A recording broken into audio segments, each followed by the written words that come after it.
thoughts, Chamath, on NVIDIA's dipping their toe into maybe taking the bottom 30% of the stack of self-driving? I don't have much of an opinion on that, to be honest. I think that sort of along the lines of what I said on the prediction show, I think that Waymo and Tesla are going to run away with this market, and I think it's going to force a bunch of consolidation in the traditional auto OEMs. I think the interesting thing is that they really doubled down and created a pretty decent test bench for robotics. I thought that was pretty interesting. So I think that reinforces what a lot of smart people, including, what Freeberg and Gavin also spoke about, just in terms of the long-term future for robots. I think that was cool. I was a little confused by the low-end PC. I don't understand what the point of that is. Maybe it creates some crazy deep-in market where you can buy a GPU and then contribute it to some distributed network and allow some distributed workload to run on that, I guess. I don't know. I think it's a toy, a hobbyist kind of device that becomes like a bridge. And we see this often in technology where somebody creates, even the original PCs, let's face it, they were kind of like toys and hobbyist devices, Arduinos, and the original drones were kind of hobbyist. I guess the point is a toy to do what? Because if you're trying to do inference, everything is telling us that we are reaching the limits of training. And that's an LLM, though. Right. But so the point is it's not, Let me get to it. Yeah. So in this world of AI that we know it today, there's training and there's inference. And right now we think that there's training that's at a limit. And so now the market shifts to inference. So if you're going to buy this jacked up personal computer, what are you going to use it for? My suspicion is some sort of test time compute use case, which is an inference use case. But it's not clear to me why that's a better solution than all of the AI accelerators plus tensors that are now just prolifically being exposed to the market, whether it's Amazon exposing what they've done, whether it's Google exposing what they've done, a whole litany of startups exposing what they've done. So I was just confused. I don't really know what the whole point is. What do you think, but like I said, about this? Yeah. The robotics thing was interesting if the market develops in the way that they think. So we're talking about maybe 2 or 3 different pieces here, Freeberg. Which one do you think is super interesting? This $3,000 sort of GPU for your desktop that you attach to your computer, you get to play with things locally. Do you think that's promising? Where would that go, if you had to guess? So I think the bet he's making is it's not just LLMs, which is predicting text, but we've talked a lot about machine vision models, graph neural nets that are being used for weather forecasting. There's now these kind of genome language models that are trying to predict genomic output for biotech applications. There's also going to be kind of real-time machine vision and robotic response. We're working on this at Ohalo, and we're trying to figure out what's the right kind of runtime environment for these sorts of systems that are going to be using a machine vision and a robotic kind of response type system. And there's a lot of these industrial applications that are emerging. Let's say you're running a robot in a warehouse. Do you really want that robot in the warehouse to be sending data to the cloud and waiting for a model to run in the cloud and getting a response? The probability is you want to have that at the edge of the network. You want to have something local. And I don't think he necessarily has a strong point of view on what the types of models and industrial applications will be. But the bet he's making is that the models are good enough and now the chips are good enough that they can actually realize real-time responses using machine vision, using real-time input, and then respond quickly with a local model running, whatever that model is, to drive some output in the industrial setting. And that there'll be a lot of these sorts of applications, whether that's making predictions for biotech research, or whether that's for running robots in warehouses, or building new research models. Or maybe you could strap this PC on the back of something like a car, a tractor, a lawnmower, a humanoid robot, or any other set of applications. Last year's stock market saw tech giants leading the charge, with AI stocks pulling indices like the S&P 500 and Nasdaq to remarkable heights. At the forefront of this revolution, companies like Nvidia and Broadcom became household names, capturing the imaginations and investments of many. But what's next in this thrilling AI saga? Are these tech titans poised for even greater growth, or is there a new contender lurking in the shadows? Chamath Palihapitiya, thinks Nvidia is securing the top spot here once again. Let's analyze if he is indeed right about that. Welcome back to Investocracy. So, Cyan, what do you think of these announcements and some of the other ones he made? I know you were excited to talk about this. Yeah, I'm really excited to talk about it because I think I've been trying to figure out how they justify their valuation over the long run. And, I'm not a public market person, but I am fascinated with NVIDIA. And, their cloud GPU business is definitely a majority of their revenue. So I think a lot of what we're seeing is them trying to grow into that and trying to expand in case, the music stops. Now, I don't actually think the music's going to stop. It's insane to me. Like, we haven't even barely touched what AI is going to do and change and all of the various things that are going to come from it. And, the early adopters cannot use Claude without getting shut down because of scaling issues. And I don't think those are artificially created based on the type of investing I'm doing. And so I'm very bullish on NVIDIA. It is interesting. It's an interesting thing to go consumer. And, the thing that really hit me was the fact that he kind of declared Tesla one of the most valuable companies in the world in the long run. It's interesting that he got behind Toyota, but at the same time, I don't think there's one single car company out there that has the kind of data that Full Self-Drive has and Tesla has. Yeah.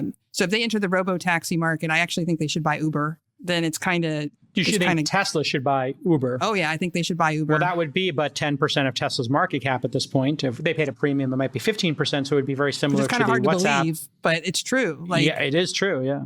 And then you launch that robo-taxi service, and maybe there's some sort of secondary aftermarket solution, kind of like Comma AI or something like that you can do for people's cars, where you can actually get anybody's car into the fleet and start self-driving.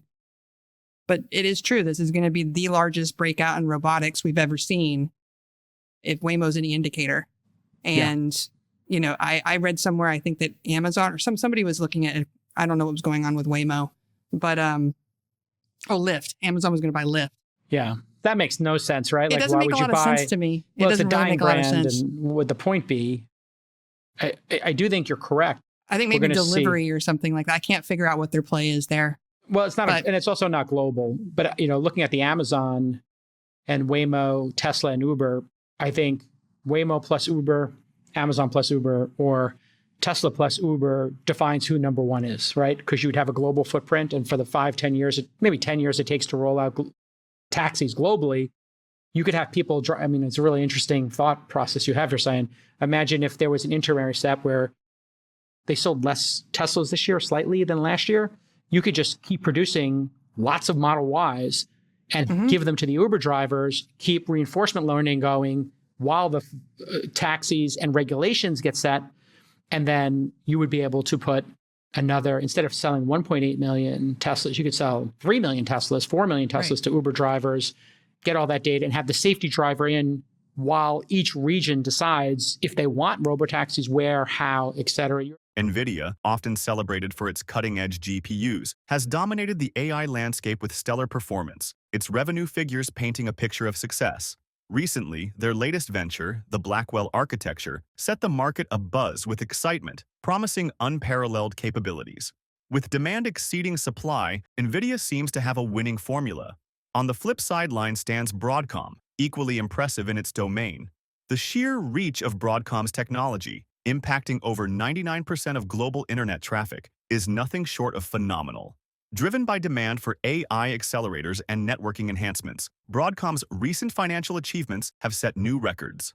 Their strategic acquisition of VMware only amplifies their growth trajectory. But before going on with the video, are you into cryptocurrency? If so, check out our second channel, Investocracy Crypto. We bring you breaking news, expert analysis, and the latest trends in the fast-moving world of digital assets. Whether you're a seasoned crypto investor or just curious about the future of finance, we've got something for you. Click the link in the description to subscribe to Investocracy Crypto now. Don't miss out and stay ahead of the game. Now, let's get back to the video. Arjun, what's going on? Why are we seeing such weakness in NVIDIA and Broadcom really gaining so much strength?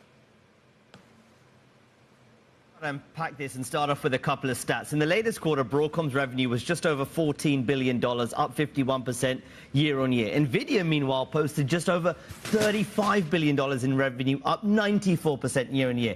Broadcom trades at a higher forward PE than Nvidia, yet Broadcom is getting all of this backing from investors right now. There's a sense, I think, that investors are looking for the next Nvidia, the company that's going to give them the outside returns riding this AI wave. So you're seeing some of that rotation happen there. But it's important to know also that Broadcom and Nvidia are not necessarily an apples to apples comparison. Nvidia develops GPUs, these graphics processing units that have been used to train huge AI models like those made by OpenAI. There is still no real challenger here in this space. Meanwhile, Broadcom's focus really has been on designing custom AI chips for hyperscalers, the big cloud players like Google, Amazon, or Microsoft. And while these hyperscalers still need Nvidia chips, they're increasingly looking towards some of this custom silicon that Broadcom's designing that can be used for certain tasks or processes. These hyperscalers then sell those services through their cloud division. Now, one reason the market is excited is because of recent comments by the Broadcom CEO, Hock Tan, who said 3 hyperscale customers have developed their own AI chips on Broadcom's own platform that will be deployed over the next 3 years. And the company has received also a round of price target increases from Wall Street. All of that right now helping Broadcom's recent rally to over $1 trillion, Frank. With AI initiatives and VMware integration propelling forward momentum, Broadcom is a giant in its own right. According to tweets from industry insiders, Broadcom's consistency makes it a formidable player in the AI wars. The conversation inevitably circles back to a common question. If you had to bet on one, would it be the innovation powerhouse Nvidia or the steadfast juggernaut Broadcom?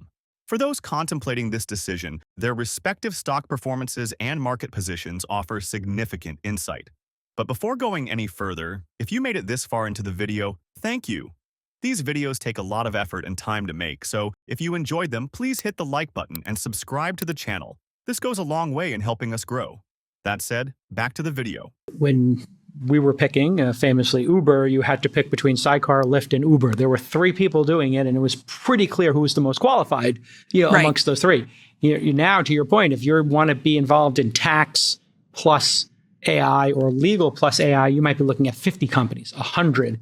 And it was tradition in Silicon Valley to not bet on competitors. There were some notable exceptions. When you run an accelerator like I do, Techstars or Y Combinator, you aren't bound by that because 50% of the companies pivot almost by design. So I think you just have to, at pre-seed, because people pivot, you just have to tell people, like, listen, we have a lot of pivoting going on. People are going to run into each other. I can't just bet on one thing, right, in a space. But I think that's a reasonable compromise. If all the founders are going to keep pivoting to each other's businesses, how can the investors even keep track of that? It's like being aircraft traffic control of 10 airports at once. It's just not feasible.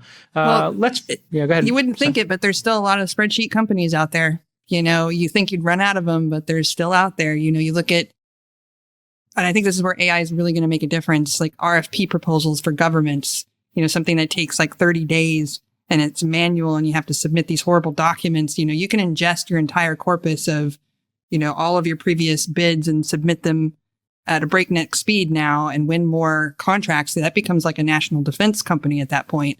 And so I think we're going to see a lot of really interesting things where a lot of cruft is going to disappear.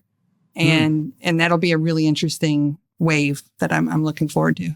Yeah. So in fact, Chamath has made a big bet there with his time, with his software startup that he's created. As the debate continues between Nvidia and Broadcom, it's clear that AI-driven growth presents numerous opportunities for aspiring investors. Nvidia's relentless pursuit of innovation ensures its premium valuation remains justified, while Broadcom's solid market position offers an attractive bargain. So, dear investor, as you consider your options, where do you see yourself placing your bets and why? Share your thoughts. And finally, if you would like to know what companies like Nvidia have been up to these past few days, go ahead and click on the next video on your screen. See you there.